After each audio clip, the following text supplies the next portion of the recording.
Okay, okay, okay. Magandang araw mga pare. Ako nga pala si Paring RJ at welcome dito sa Paring RJ TV. Nako, meron tayong malapit na pag-uusapan. Nako, si Tulfo. Gusto na yatang pag-resignin yung mga walang silbi. Sino ba yung walang silbi? Si Marcos.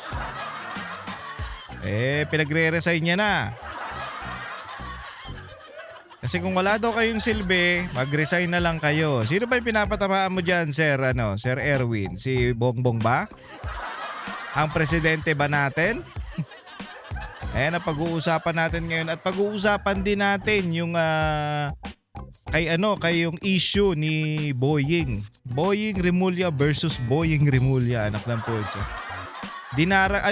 Kinontra niya yung sarili niya. Kinontra niya yung una niyang sinabi. Ay, naglalabasan ng mga ulo po, mga pare. Naku po.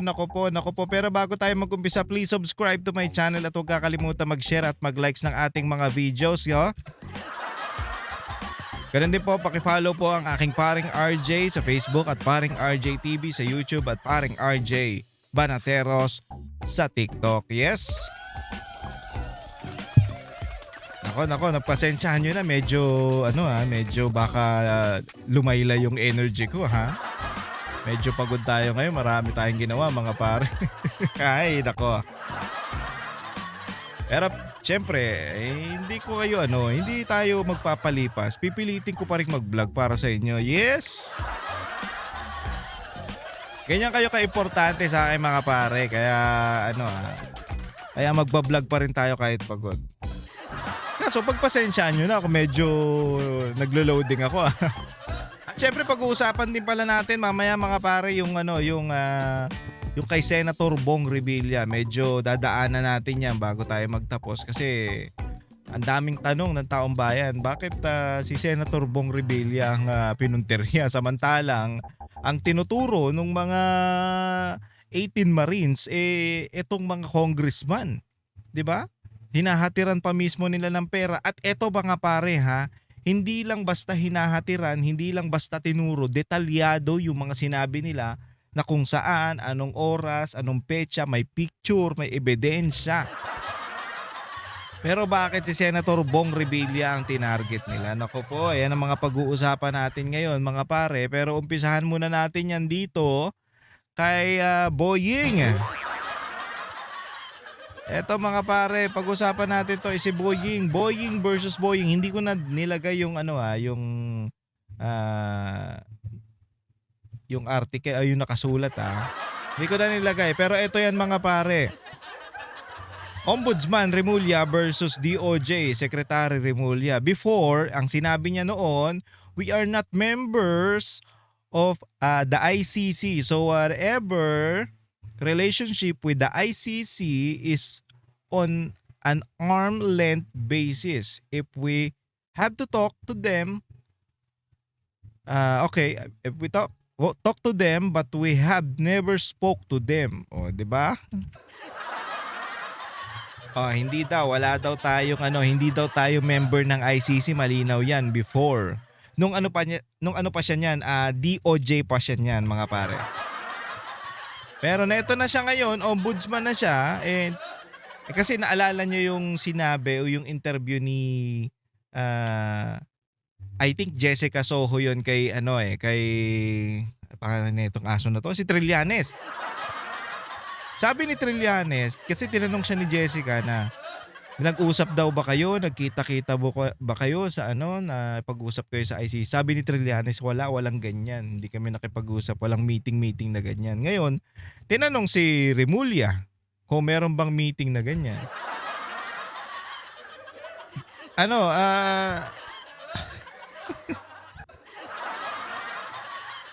Alam nyo kasi, mga pare, pag nagsisinungaling kasi, nanguhuli din yan bandang huli. Tignan mo nga, itong si Trillanes, halatang sinungaling. Itong si Rimulya, halatang sinungaling. Putang ina, ito, bandang huli. Nayari sila. Totoo yun. Sabi dito, after totoo yun, nakipag-usap ako kay Trillanes. Pinakilala niya sa akin yung ICC, yung dalawang personnel ng ICC. Kasi nga, meron kaming usapan na ang testigo ay dapat protektahan kasi mga Pilipino ang mga testigo na to. Yan yun. Yung mga sinasabi nila na nagtestigo diyan kay Pangulong Duterte dun sa ICC, ayan yung sinasabi nila na protektahan. Sabi ni Boying Rimulya noon na hindi kami member ng ICC. Makikipag-usap kami pero hindi kami makakapagkasundo. So ano to? Bakit parang may usapat sila na kailangan protektahan itong mga miyembro o yung tinatawag natin na testigo daw ng laban sa war on drugs, yung EJK nga. Oh, eto si Boying Rimulya, hindi lang si Trillanes yung pinahiya niya, pati yung sarili niya pinahiya niya. Ayan yan mga pare, anak ng puta kasi mga demonyo eh. Mga demonyo tong mga to. O di ba? Ganyan kasinungaling tong mga to. Kaya nga maniniwala pa kayo mga pare dun sa binibintang nila o kinaso nila kay Senator Bong Revilla. Maniniwala pa kayo yung sarili nga nitong mama na to at yung kasama niyang si Trillanes puta pinapabulaanan niya. 'Di ba? Hindi na sila magkatugma ng mga sinasabi. Kaya nga alam nyo mga pare, gusto ko lang pag-usapan 'to. Alam naman natin hanggang ngayon patuloy pa rin yung mga alam nyo na yung mga panawagan ng marami na patungkol sa kaso ni Senator Bong na tama o patas na paglilitis, 'di ba?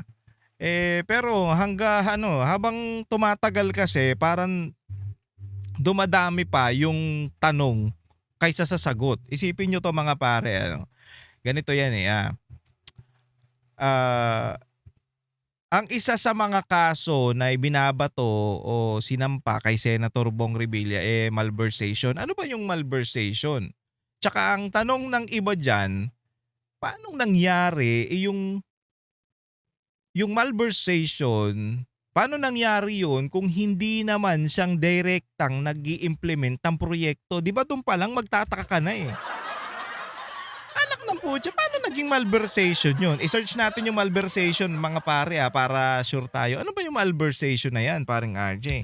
Malversation. Meaning. Okay? Wait lang O ano tayo dito? Malversation. Ang malversation ay isang krimen kung saan ang isang opisyal ng gobyerno o taong may hawak ng pondo ng gobyerno ay ginagamit o kinukuha ang pera para sa maling pamamaraan o pansariling pakinabang, 'di ba? Ang sabi dito, ang isang opisyal ng gobyerno o taong may hawak ng pondo. Sino ba yung may hawak ng pondo niyang DPWH na yan? O sino ba yung may hawak diyan sa mga infrastructure na yan diyan sa may Bulacan, 'di ba? Itong si anong tawag dito? Si Yusek Bernardo.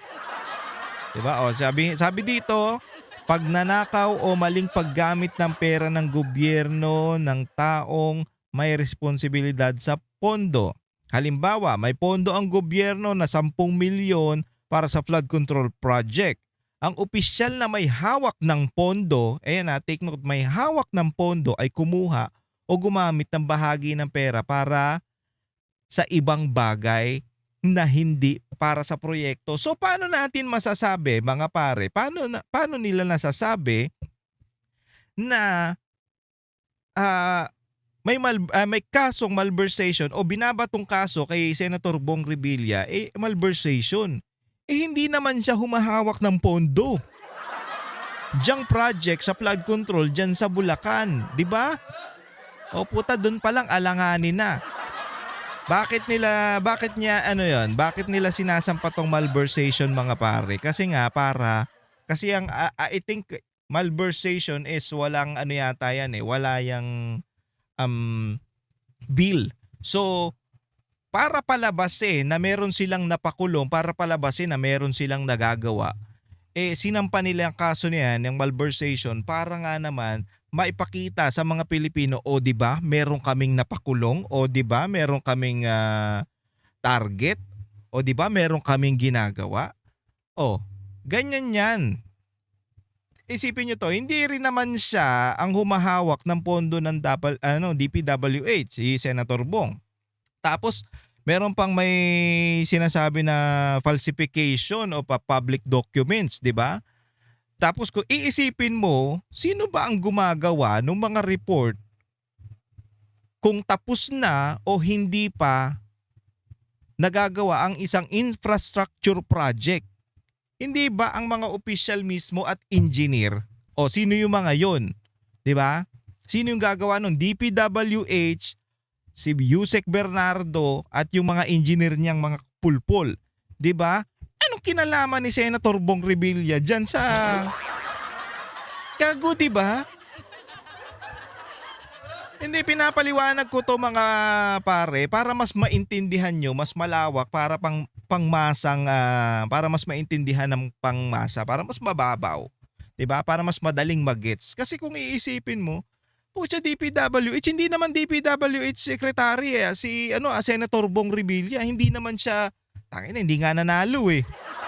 'Di ba? Dinaya nga yan eh kung tutuusin eh. Meron pa nga tayong narinig, alam ko, dito kay Attorney Baligod na sinabi niya, hindi ko matandaan yung exact na sinabi, lahat daw ng kasama sa alyansa nakatanggap daw ng parang pakimkim, ganon.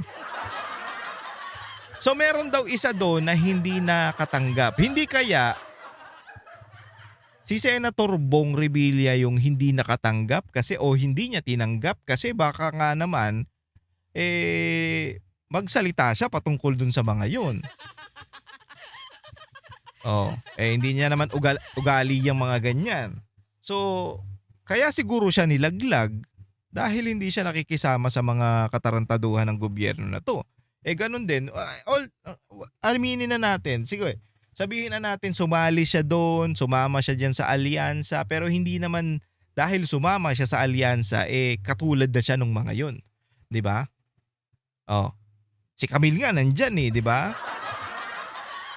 Si Camille Villar nandyan sa alyansa. Tapos in-endorse ni BP Sara, tas bandang huli parang kampi pa sa pinapabayaan na yung walang utang na loob sa ating presidente, si BP Sara, 'di ba?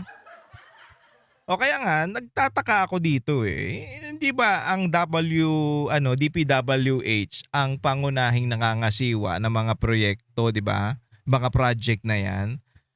At hindi ba opisyal, may mga opisyal doon na may tungkulin na siguraduhin o alamin kung tapos na ba talaga yung proyekto o hindi pa. 'Di ba sila yan dapat, DPWH yan. Tas ang matindi pa rito, kung sino pa ang may malaking papel sa sistema o sino pa yung parang pinuno, siya pa yung naging state witness, ang hayop. Sino yon? Si Bernardo, di ba? Putang ina, ikaw yung Yusik eh. Di ba? Ikaw yung may hawak niyan, ikaw yung may papel niyan.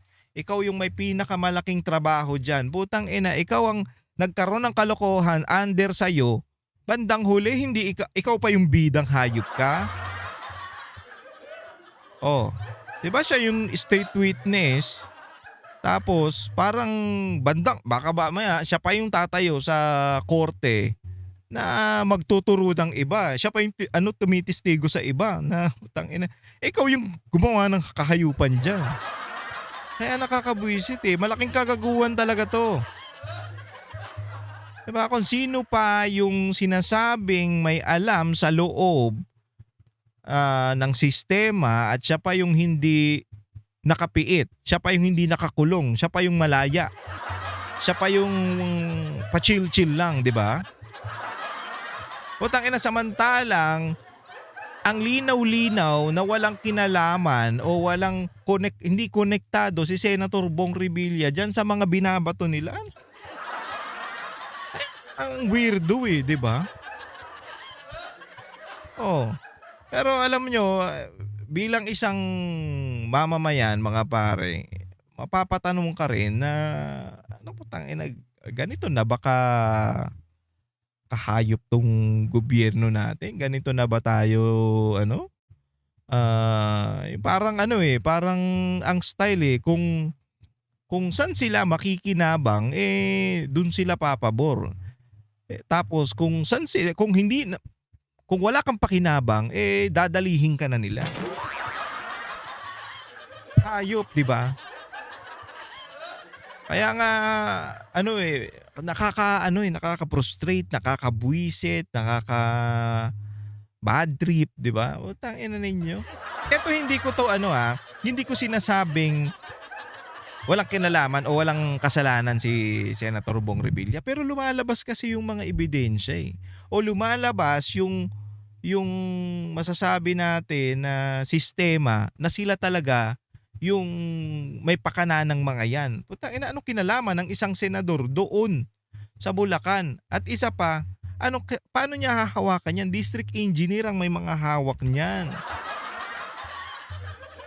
Mga congressman ang may hawak niyan, mga pare, hindi senador. Putang mga congressman, may mga distrito yan. Sige, kung sa Cavite, okay pa Kasi taga Cavite siya Pero puta anak ng hayop sa Bulacan, ang layo-layo. Kasi sinasabi nung iba, para pag meron siyang alibay na ang layo-layo, ganyan. Tinuturo ni Bernardo, iba-iba yung statement niya, 4 na beses, 6 na beses na nagpapalit ng statement para lang mag-connect-connect yung ginagawa nila. Doon pa lang alam mo nang sinungaling Anyway, lalabas din naman. Hindi, ang gusto lang natin, sige, pinagbibintangan nyo si Senator Bong, gusto natin yung patas na paglilitis, patas yung takbo ng kaso. Huwag nyong impluwensyahan, mga demonyo kayo kasi bendalo kayo You have to bend the law. Mga unggoy ang pukin ng ina. Pag-usapan natin tong si Erwin. Mag-resign na daw yung mga walang silbi. Marcos, mag-resign ka na daw.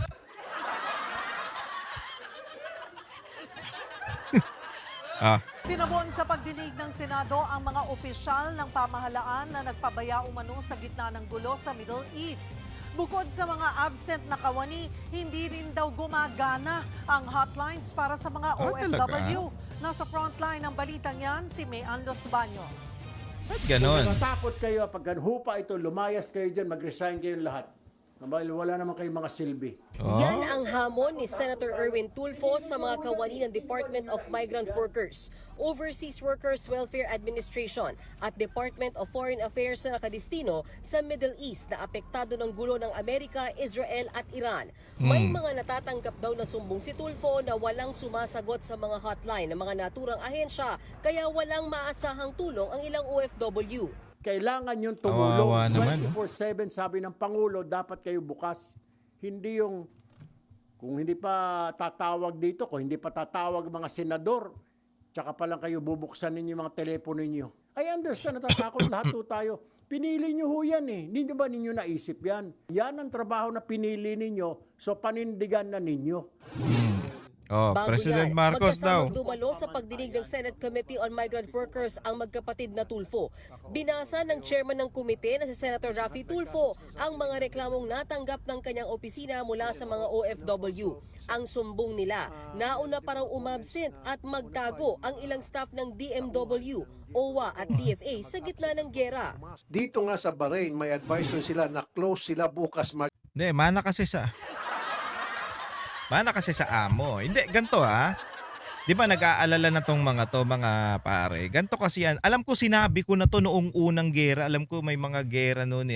Hindi ko matandaan. Basta sinabi ko na to Parang sinabi rin ni Marcos na walang eroplano. Para din siya nagre-report. Wala kasing eroplano dyan. Kaya hindi natin makuha yung mga tao natin. Ganito kasi. Anak ng puta. Kasi ang hihina ng mga nyo. Kung walang airplane, kung hindi makalipad, ang gawin nyo, ipasundo nyo sa land. 'Di ba? Ipasundo nyo sa land para nga naman pumunta doon o dalhin doon sa mga lugar na pwedeng makalipad at may uwi dito sa Pilipinas habang may kaguluhan dyan. Anak ng puta, ang sasabihin, wala pa paraan? Ay, ng presidente yan. Diba? Ang sasabihin mo, wala kasing lumilipad, hindi makalipad ang mga eroplano kaya hindi anak ng putang ina. Oh, so tutunga nga na lang tayo, hayaan na lang natin magkandamatay ang mga yan dyan. Gago ka pala eh. Kaya nga yung iba naiinis na. Ang sinabihan ito ni Erwin, yung walang silbi, yung presidente. Ang lakas, dami-dami yung ninanakaw, hayop kayo eh.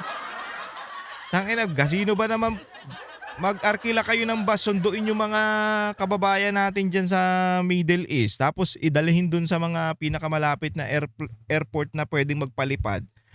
Ay nako, bobo yarn. Pinapainit niyo ulo ko ah. Well, this was several days ago. Sino ang sasagot sa amin mga multo ng OWA dito sa Bahrain? Hi Lord na lang, bahala sa amin. So ibig sabihin, yan nga po, marami ang ganun na nauna pang magsarado ang opisina ng OWA or DMW or DFA, nauna pa at mag-absent.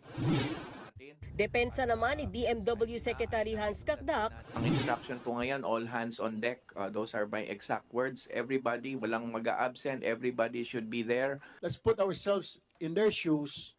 Tatawag ako emergency, kinakabahan ako, walang sasagot, walang mapuntahan. What does it tell you? Pinabayaan kami ng gobyerno.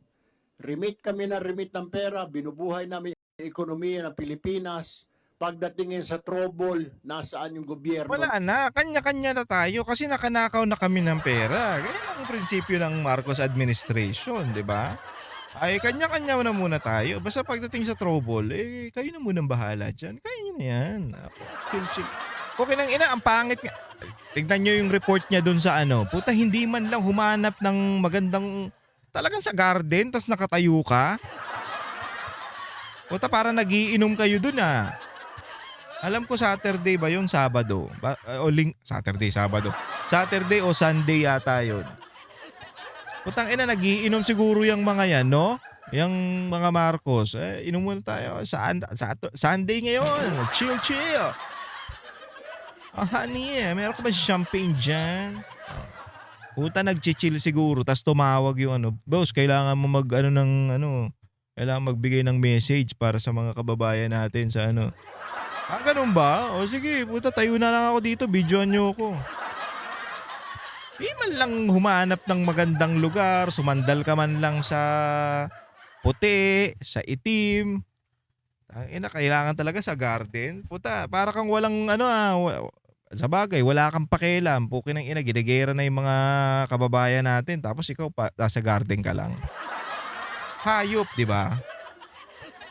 Nakakabuisit eh. Hindi mo rin siyempre, natatakot din yung mga mga Pilipino na yan, yung mga sa OWA, natatakot din yan. Pero nung panahon ni Pangulong Duterte, walang ganyan ha.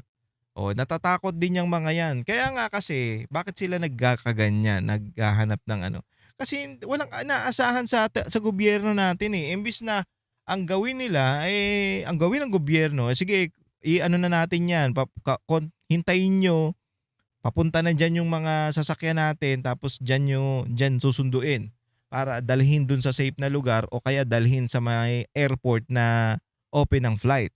'Di ba? Kasi emergency naman yan eh. Pwede naman siguro yan eh. Ang dami nyong ninakaw. Tapos, putang ina, wala man lang kayong effort sa mga Pilipino natin na naghihirap sa Pilipinas, na nagre-remit dito sa Pilipinas para umangat ang ekonomiya. Wala kayong utang na loob. Wala kayong pakialam. Pukin ang ina ninyo. Nakaw lang kayo ng nakaw. 'Di ba, Sir Marcos? Putang ina, imbis na isipin nyo naman kahit papano yung mga Pilipino natin, anong ginawa ninyo? Chill lang. Putang ina, para ka lang nagre-report.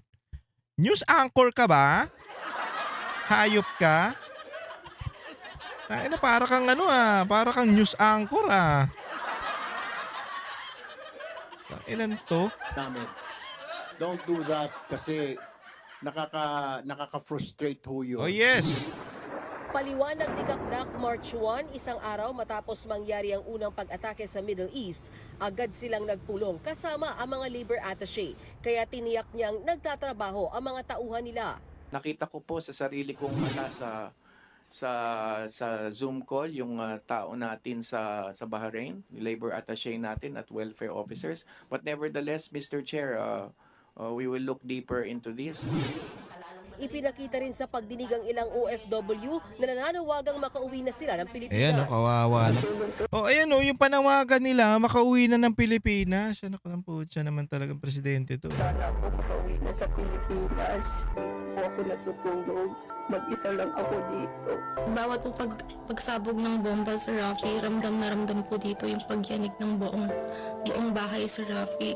Yung trabaho ko po, sir, kailangan ko pong gawin. Yung paglalaba, pagpaplansya, araw-araw po yan sa Rafi. Sa rooftop ko po yan lahat ginagawa. Kaya yun po yung nakakatakot. Ayon kay Kakdak, tuloy-tuloy ang pagtulong ng gobyerno sa ating mga kababayan sa gitnang silangan. Katunayan, nasa 2,000 OFW na raw sa Middle East ang kanilang natulungan mula sa pagbibigay ng pagkain, makitirahan, financial assistance, hanggang sa pagpapauwi dito sa Pilipinas. Kanina, nagbalik bansa na ang halos 300 OFW. Ayon sa DMW, kahit muling magsara ang ilang paliparan sa Middle East, tukoy na nila ang pick-up at exit points sa mga border ng mga bansang apektado ng sigalot para hindi maantala ang pagpapauwi sa mga apektadong Pinoy abroad. Yun. Nagbabalita mula sa Frontline, Mean Los Baños, News 5. Hindi, kaya nga, ganun nga yung sinasabi natin, ganun nga yung suggestion. Ang daming pera, ang dami nyo ninakaw. Putang inang yan, bakit hindi nyo bilisan? Bakit hindi nyo agad-agad? Kasi emergency yan hindi naman yan. Tignan nyo, 300, ilan ang mga kababayan natin na nandun? Ang daming Pilipino dyan sa Middle East, mga pare. Ang dami. Parang na nga yan, Pinas na nga yan. So, ang dami talaga dyan. Kaya nga kailangan mas mabilis, mas madali, mas agaran. Yun ang kailangan natin. Hindi yung putang inang yan magsasabi yung Pangulo, magre-report. Ganito, wala kasing lumilipad na eroplano. So, kanya-kanya na muna tayo, mga kababayan ko. Ganon. Kupal. So, yung sinasabi ni Senator Erwin Tulfo na mag-resign yung mga walang silbi, mag-resign ka na, Marcos. Kasi malamang kung BCBP Sara yan, may solusyon kagad dyan. Naririnig pa lang yung gera niyan, meron na kagad tinatrabaho yan. Gasino lang naman yung ibabawa sa pondo ng bayan. Ninakaw ninyo eh. Gasino lang yun. Pero ang dadamot ninyo. Sana naman, isipin nyo naman itong mga kababayan natin, mas mahalaga yung buhay ng tao kaysa sa pera. Mga walang hiya kayo. Inanakaw na lang kayo ulit sa kabilang buhay. Ay, nako. Kaya kaya alam nyo, kaya nga ang Pilipino talagang Sara Duterte na for president. Ayan Banateros for Sara Duterte. Yan solid yan. Solid lahat ng Banateros for Sara Duterte. Walang makakapigil. Lakas Anyway, baka mamigay tayo ng ganitong sombrero pero wala pa sa ngayon. Wala tayong budget Pero pag meron na, papagawa din tayo ng t-shirt. Mga pare, t-shirt natin na may logo na paring RJ tapos Banatero sa likod. Natin yan, paplanuhin natin yan. Easy lang, chill lang. Hindi naman tayo mayaman Wala tayong pera. So para naman, syempre, para magtuloy-tuloy yan, pamimigay natin ng mga damit, sombrero, kailangan mag-subscribe kayo dito sa ating channel, di ba? Ang lupit mo sumuwegway. Syempre, kung kayo naman, kaya nyo mag-join sa ating channel dito sa ating YouTube, pwede kayo mag-join para to support our channel. Saka pwede rin kayo mag-subscribe dyan sa Facebook. Kung kaya nyo lang naman. Pero kung hindi nyo kaya, okay na yung share at likes ninyo. Okay na po yun. Tapos comment kayo kung anong mga gusto nyo natin pag-usapan. Pag-usapan natin kung bakit yung ulam ng kapitbahay natin masarap, tayo hindi. Ganon. Anyway mga pare, dito na po nagtatapos ang ating programa. Maraming salamat po sa pagsama sa akin. Kung nagustuhan nyo, please subscribe, share, and like sa ating mga videos. Ganon din po, paki-follow ang ating paring RJ Sa Facebook, paring RJ TV. Sa YouTube, paring RJ Banatero. Sa TikTok. At huwag kakalimutan na share at like sa ganun din po Vox Populi, ang boses ng masa, every Saturday 6 to 8 p.m. Ganun din po SMNI DZAR 1026 Banateros 2.0. At pakisupport po ang ating mga tropang Banateros. Maraming salamat mga pare. Ingat po kayong lahat and God bless you all. Ako po si paring RJ. Kita-kits po ulit.